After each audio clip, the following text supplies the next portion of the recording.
यानी विपरीत अर्थ नहीं है। अरिहंत के अनेक नाम हो सकते हैं, लेकिन क्योंकि अरिहंत तीर्थंकर भी हैं, अरिहंत शरीरधारी हैं, लेकिन हमारे जो सिद्ध भगवान हैं वो अशरीरी हैं। इसलिए सिद्ध जो हो चुके हैं उनका भी नाम दूसरा नहीं बदला जा सकता। जो साधु है वो भी अपने आप में मंगल है। वो क्यों मंगल है? क्योंकि साधु की एक वृत्ति रही है। कहते हैं साधु वो जिसने अपने आप को साधना प्रारंभ कर दिया। साधु वो जिसे पवन की भांति कहा गया है। जैसे कहते हैं पवन का, पवन यानी हवा। हवा का ये मालूम नहीं होता कब इधर है और कब किधर है, पता होता है हवा का। लेकिन हवा जिधर भी जाती है उधर ही सुकून दे देती है, उधर ही आनंद दे देती है। क्योंकि जिस समय बहुत ज्यादा गर्मी हो और उस समय हवा चलने लगे तो कैसा लगता है? आनंद आ जाता है, मजा आता है, यानी वो सुकून देता है। हमारे जी के अंदर बड़ी खुशी हो जाती है क्योंकि उस भरी गर्मी के अंदर हमें हवा मिल गई। अब बहुत ज्यादा गहरी धुंध है, क्योंकि जैसे इस समय कोहरे का टाइम है, धुंध का टाइम है, और कहते हैं जिस समय हवा ना चले तो धुंध पूरी होती है, और हवा चल पड़े तो धुंध, जब धुंध हटती है, बहुत ज्यादा धुंध है कि अपने पास में खड़ा हो व्यक्ति नहीं दिख रहा, ऐसी अवस्था के अंदर हवा चले और हवा चलने से धुंध हट जाए तो कैसा लगता है? अच्छा लगता है या बुरा लगता है? अच्छा लगता है, क्योंकि एक उम्मीद जाग जाती है कि हवा चली है, धुंध हटी है, और धुंध के हटने से सूर्य निकल जाएगा। कमाल है, सूर्य तो सुबह निकल गया था। सूर्य नहीं छिपा था, सूर्य तो वही था, सूर्य तो निकल चुका था, लेकिन जो उसकी तपिश थी, उसकी जो गर्मी थी, उसका आभास हमें हो जाएगा और हम प्रत्यक्ष से उसका दीदार कर सकेंगे, उसको आमने सामने देख सकेंगे। इसलिए साधु भी मंगल है, क्योंकि साधु भी हवा की तरह है, कभी यहाँ आता है और कभी कहीं और जाता है, और वो जहां भी जाता है वो उस धुंध को, अज्ञान रूपी धुंध को साधु क्या करता है? हटा दिया करता है, क्योंकि वो ज्ञान की रोशनी फैलाता है, सत्संग से लोगों के जीवन में प्रकाश फैला देता है, प्रकाश पैदा कर देता है, उसके अंदर सत्य असत्य का ज्ञान करा देता है। इसलिए साधु भी मंगल, और केवली भगवान के द्वारा बनाया गया जो धर्म है वो खुद एक मंगल है, क्योंकि जिस धर्म को बनाने में, जिस रास्ते को बनाने में अरिहंतों ने अपने आप मेहनत की है, अपने आप उस पथ पर चल के हमें चलने की प्रेरणा दी है, वो तो सब अपने आप मंगल हो गया। तो इसलिए केवली भगवान के द्वारा बताया गया धर्म वो भी मंगल है। अब उत्तम की चर्चा करें तो कहते हैं हमारे दुनिया में बहुत सारी चीजें उत्तम है। हम धन को उत्तम मान लेते हैं, कोई परिवार को उत्तम मान लेता है, कोई खानदान को उत्तम मान लेता है, कोई अपने आप को उत्तम मान लेता है, और वो कहता है मेरे जैसा कोई नहीं, मेरे जैसा समझदार कोई नहीं, मेरे जैसा अक्लमंद कोई नहीं, क्योंकि मैं ही कौन हूं? बोल दो, मैं ही अक्लमंद हूँ, क्योंकि मेरे आगे तो सारे पागल हैं, फेल हैं, अरे इन्हें कुछ आता ही नहीं। लेकिन कहते हैं इतना ज्यादा, और कहते हैं ना इंसान अपनी अकल बहुत चलाता है, इंसान अपना दिमाग बहुत लगाता है। कहते हैं जिस समय लड़की का विवाह करना होता है तो क्या करते हैं? अच्छा खानदान देखते हैं, अच्छा परिवार देखते हैं, खाते पीते घर का देखते हैं। मजे की बात तो ये है कि लोग क्या कहते हैं, खाते पीते घर का हो लेकिन लड़का खाता पीता ना हो। क्या कहते हैं?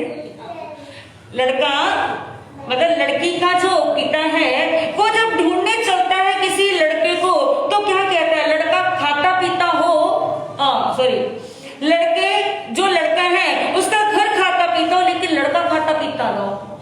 अब कमाल की बात है, खाते पीते घर का हो और खाता पीता ना हो, फिर तो कहाँ मिलेगा वो? आईसीयू में मिलेगा ऐसा तो, क्योंकि आईसीयू के अंदर ही खिलाया पिलाया नहीं जाता। यानी खाते पीते घर का, घर वाले खा रहे हैं तो इससे लड़के का क्या लेना देना। हमारे कहते वर्ड्स ऐसे, हमारे शब्द ऐसे हैं जिनको अगर सोचे तो हंसी भी आती है, चिंतन भी होता है कि देखो दुनिया की सोच क्या है।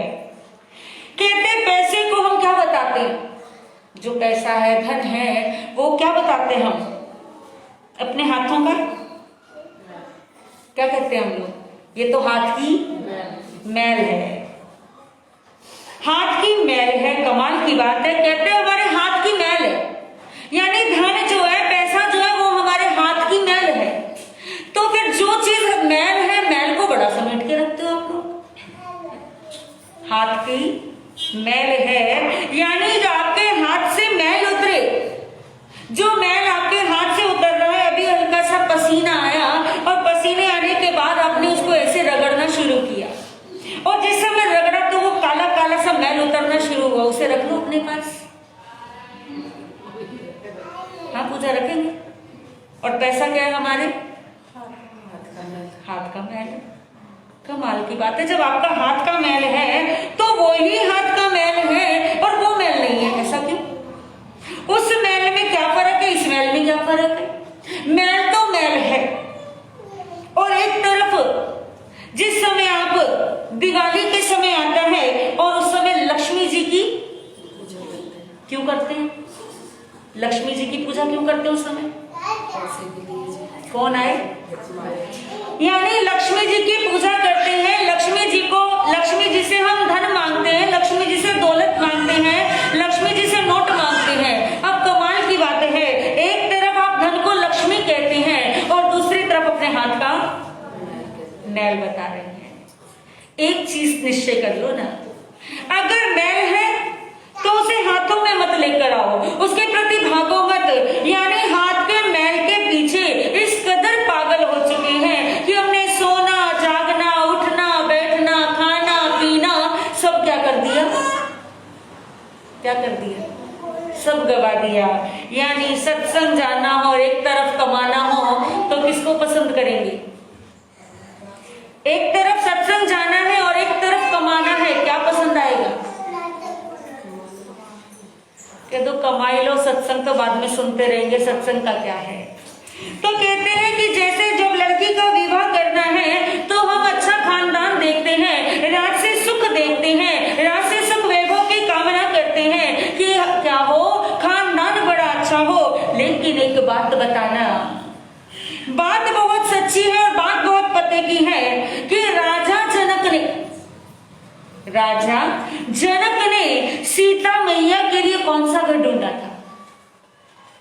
राजा जनक ने जिस समय अपनी पुत्री का विवाह किया, स्वयंवर किया, तो राजा जनक ने अपनी सीता के लिए कैसा घर देखा था? क्या देखा था? राजा जनक ने अपनी पुत्री, अपनी सुपुत्री, अपनी लाडली, अपनी बेटी के लिए उन्होंने राजसी ठाट बाट में पलने वाला एक राजकुमार देखा था। राजा दशरथ का पुत्र, मर्यादा पुरुषोत्तम, जिसका नाम चारों तरफ है और जिसकी मर्यादा के चर्चे जगह जगह है, बच्चे बच्चे के मुंह पर है। और ऐसी वर से, ऐसे लड़के से, ऐसे कुमार से उन्होंने अपनी पुत्री का क्या किया? विवाह किया। लेकिन सीता को क्या मिला? क्या मिला? विवाह तो राजमहलों में किया था, विवाह राज से ठाट बाट के साथ किया था, विवाह उन्होंने पूरे आनंद मंगल के साथ में किया था, बड़े मौज शौक के साथ में किया था। लेकिन सीता को क्या मिला? वनवास मिला। वनवास जब गई तो उसका हरण हो गया, उसके लिए युद्ध किया गया और जिस समय वापस लाया गया, वापस भी आ गई। लेकिन उस सीता मैया पे क्या लगाया? उस पे कलंक लगाया गया, उस पे शक किया गया, उसकी सत्कृत्व पर शंका की गई और उसे क्या कर दिया? उसे घर से निकाल दिया। पुत्र हुए, कौन से राजमहलों में हुए? कहाँ हुए थे पुत्र? उनके लव कुश जो पुत्र थे वो कहाँ पैदा हुए थे? वाल्मीकि के आश्रम में। यानी राजा जनक है, क्या उन्होंने ये सब कुछ देखकर नहीं किया कि ये लड़का कैसा होगा? कहते आप सिर्फ लड़का देख सकते हैं लेकिन अपनी लड़की का भाग्य आप नहीं देख सकते। आपके लड़के के भाग्य में क्या है वो आप नहीं देख सकते। आज ये बड़ा ट्रेंड चला है, लड़के का मकान होना चाहिए, लड़का बड़ा कमाता होना चाहिए, चाहे लड़की 35 साल की हो जाए 40 साल की हो जाए, लेकिन सब ढूंढने चलते हैं। लेकिन कहते हैं कि जब किस्मत का फेर हो, आप राजमहलों में भी बिहा दो, राजमहलों में शादी कर दो, लेकिन वो कहाँ जाएगी? सड़कों पर आ जाएगी। और उनके सीता मैया के पुत्र, 2 पुत्र लवकुश हुए, लेकिन उन्हें फिर भी अपने अस्तित्व की रक्षा, अपने अस्तित्व की परीक्षा देनी पड़ी। और उसके बाद एंड क्या हुआ? सनातन धर्म क्या मानता है? एंड क्या हुआ था सीता मैया का? अग्नि में परीक्षा देनी पड़ी और धरती फटी और धरती में समा गई। ये सनातन धर्म इस बात को मानता है। और हमारा जैन धर्म मानता है कि जिस समय परीक्षा दी गई और उन्होंने परीक्षा दी, अपनी अग्नि परीक्षा में सफल हुई, और उसके बाद उन्हें इतना वैराग्य हो गया, दुनिया की हर एक चीज को समझ गई, हर एक बात को जान गई कि यहाँ ना पति अपना है, ना यहाँ सास ससुर अपने हैं, ना यहाँ माता पिता अपने हैं। क्या राजा जनक को ये पता नहीं चला था कि मेरी पुत्री को, राम को वनवास हुआ था या सीता को वनवास हुआ था? किसको वनवास हुआ था? राम को या सीता को? किसको वनवास हुआ? राम, सीता या लक्ष्मण? तीनों में से किसको वनवास हुआ था? किसको हुआ था जी? राम नु होया था, तिन्ना नु होया से। किसको वनवास हुआ? चलो कहते जब तो हम छोटे थे, बड़े छोटे थे, जब वो रामायण आई थी, जब तो हम बहुत छोटे सीगे, क्योंकि स्टोरी याद भी नहीं होनी, लेकिन ये तो लॉकडाउन में क्या दिखाया था आपको घर पे बैठा के? रामानंद सागर की बनाई हुई रामायण। तिलक किसको होना था? राम को, सीता को या लक्ष्मण को? राम को होना था ना। तो सिंपल सी बात है, जब राम को तिलक होना था तो वनवास भी किसको मिला? राम को मिला, किसी और को नहीं मिला था। लेकिन सीता अपने पतिव्रता थी, सीता नहीं सुख जानती थी, सीता सिर्फ इतना जानती थी, अगर मेरा पति आजकल की तरह नहीं है, पति परदेश गया है और पत्नियां टिप टॉप 16 श्रृंगार, आनंद, मजे, खाओ पियो, मजे उड़ाओ, अरे वो गया तो वो गया, मैं क्यों अपने आप को, वो गया तो वो गया, मैं क्यों अपने आप को निरस रखूं? और पहले कहा जाता था कि अगर पति व्यापार करने के लिए भी परदेश चला जाए तो स्त्री अपने सभी श्रृंगारों का त्याग कर दिया करती थी, सिर्फ एक सुहाग की निशानी के लिए अपनी मांग भरती थी, हाथ में चूड़ी डालती थी, और सिर्फ जो सुहाग की निशानियां थी सिर्फ वो हुआ करती थी, सारी सादगी को अपने जीवन में धारण कर लेती थी।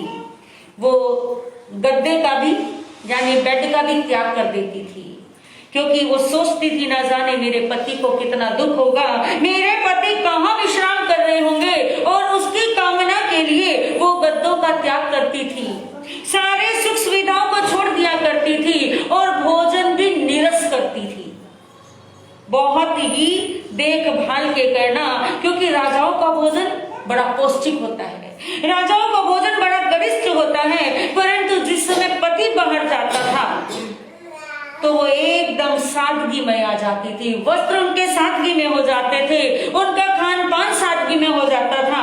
और आज अगर अपना गया हो फिर क्या होता है?